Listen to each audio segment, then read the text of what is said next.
अगर मुसलमान मुसलमान का दुश्मन न होता तो हम पूरी दुनिया को फतेह कर लेते।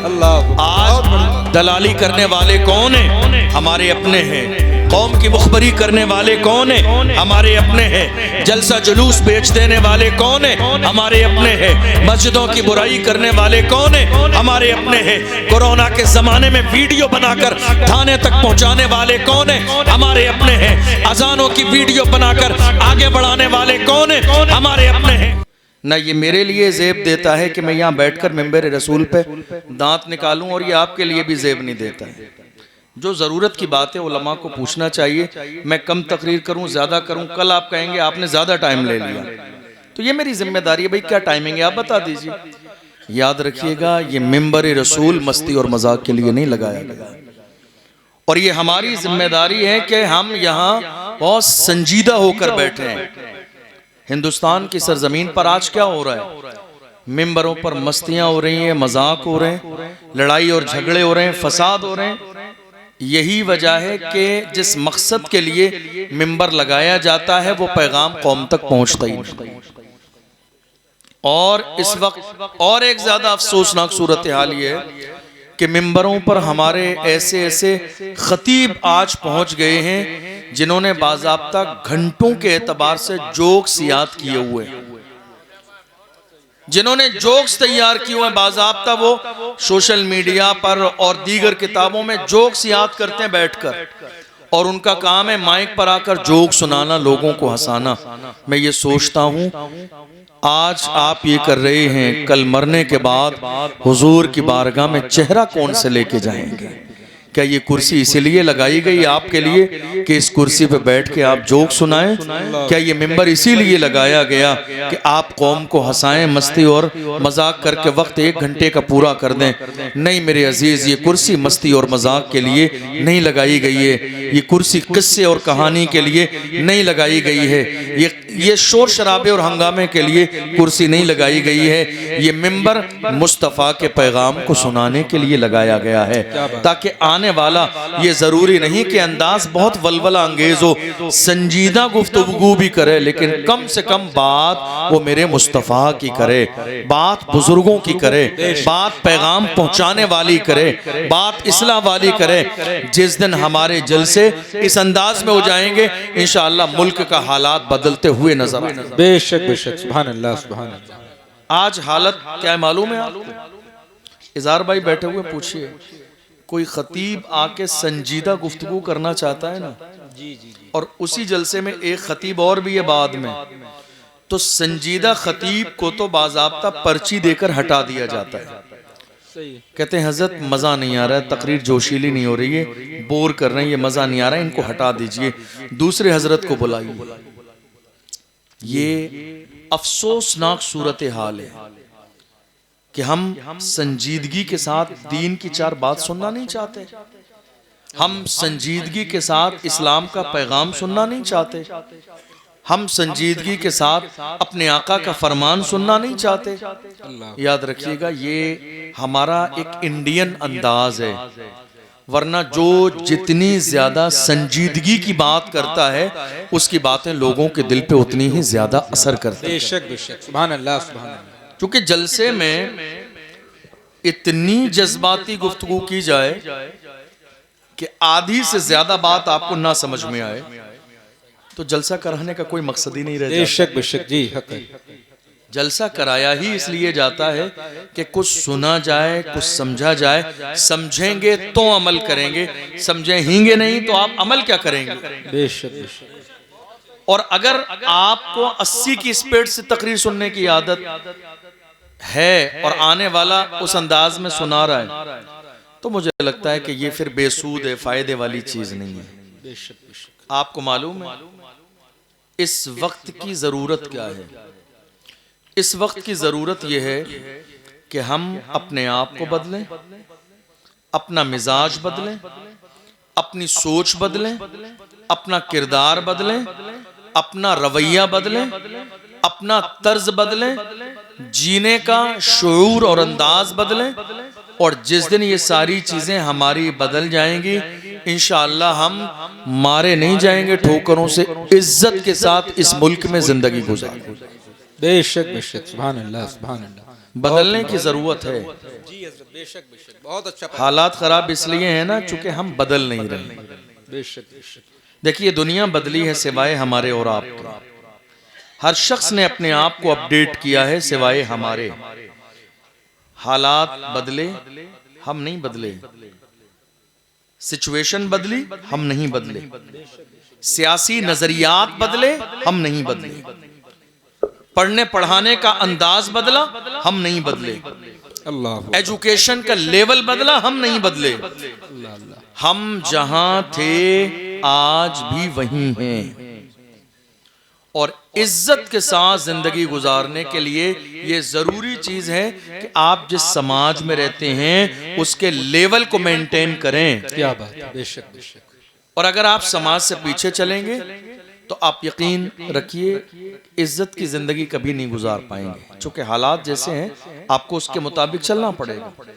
अभी तक हमारे बहुत सारे लोगों के नजदीक सियासत जायज नहीं है, नाजायज और हराम है।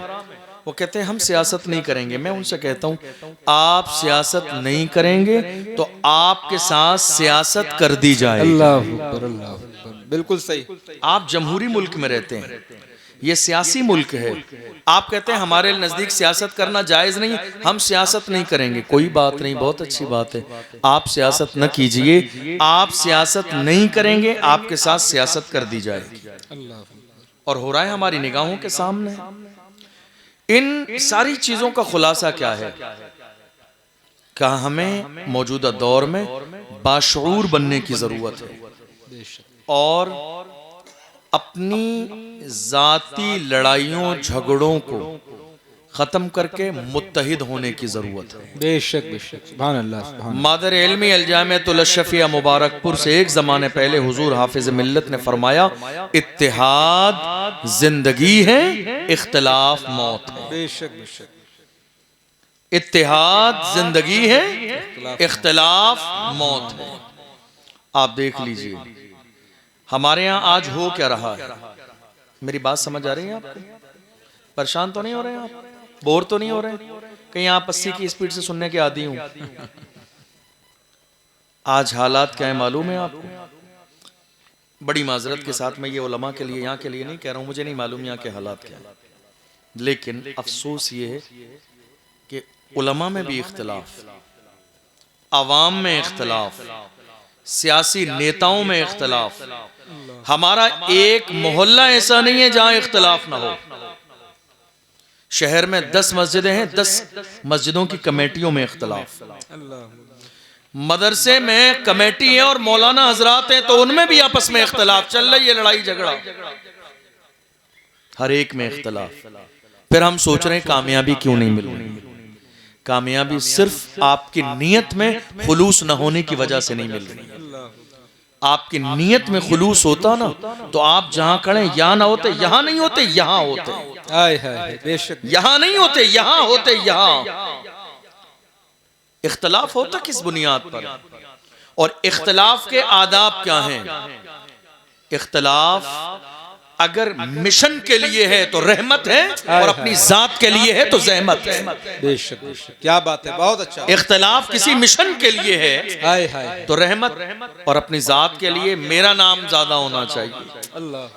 मुझे ज्यादा बड़ी कुर्सी बैठने को मिल जाए, मेरे नाम के नारे लगे, पोस्टर में मेरा बड़ा नाम आ जाए, मेरे नाम के कसीदे पढ़े जाएं। ये जाती इख्तिलाफ है। याद रखिएगा जो आप अपनी जात के लिए मरते हैं वो फना हो जाते हैं, जो रब के लिए मरते हैं अल्लाह उन्हें बाकी बिल्ला कर देता है। हाय हाय सुभान अल्लाह सुभान अल्लाह। जो अपनी जात के लिए लगे होते हैं और जो रब के लिए खड़े होते हैं अल्लाह उन्हें बड़ा मकाम और मर्तबा देता है।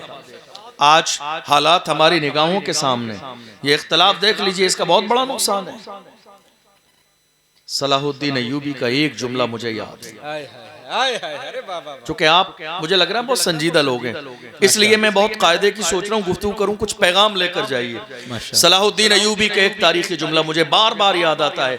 उन्होंने फरमाया कि अगर मुसलमान मुसलमान का दुश्मन न होता तो हम पूरी दुनिया को फतेह कर ले। हाय हाय हाय सुभान अल्लाह सुभान अल्लाह। अगर मुसलमान मुसलमान का दुश्मन न होता अगर मुसलमान मुसलमान का दुश्मन न होता तो हम पूरी दुनिया को फतेह कर लेते। आज दलाली करने वाले कौन हैं? हमारे अपने हैं। कौम की मुखबरी करने वाले कौन हैं? हमारे अपने हैं। जलसा जुलूस बेच देने वाले कौन हैं? हमारे अपने हैं। मस्जिदों की बुराई करने वाले कौन हैं? हमारे अपने हैं। कोरोना के जमाने में वीडियो बनाकर थाने तक पहुंचाने वाले कौन हैं? हमारे अपने हैं। अजानों की वीडियो बनाकर आगे बढ़ाने वाले कौन हैं? हमारे अपने हैं। जवानों की मुखबरी करने वाले कौन हैं? हमारे अपने हैं। उलमा के बयानात की क्लिप काटकर आगे बढ़ाने वाले कौन हैं? हमारे अपने हैं। हमारी ही आस्तीनों में ये दलाल छुपे हुए हैं, कौम की दलाली करते हुए ये सोच रहे हैं परेशानी का वक्त आएगा, हमारे लिए इज्जत का रेड कारपेट बिछाया जाएगा।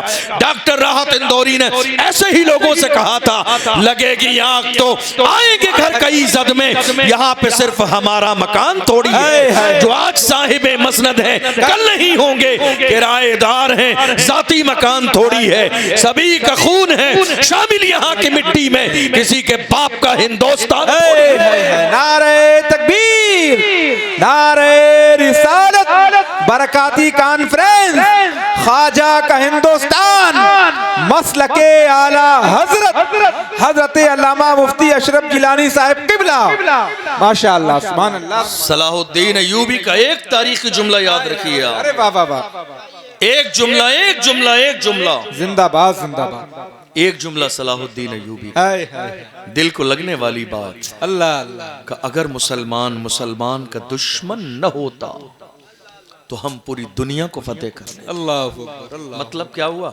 बुराई करने वाले अपने हैं, मुखबरी करने वाले अपने हैं, अपने हैं, साजिशें करने वाले अपने हैं, टांग खींचने वाले अपने हैं। आप देख नहीं रहे इलेक्शन के जमाने में क्या होता है? इलेक्शन के जमाने में होता यह है कि महज जाती मफाद की खातिर पूरे पूरे खानदान के लोग 500 रुपए में पूरे खानदान के वोट रात के अंधेरे में बेच देते।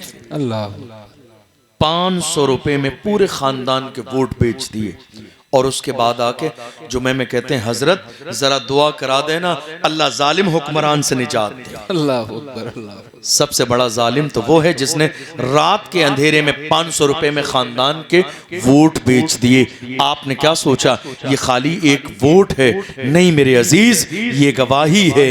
ये एक वोट तय करेगा आने वाला 5 साल का आपका फ्यूचर कैसा होगा, आपके बच्चों का फ्यूचर कैसा होगा। ये तन्हा एक वोट तय करेगा।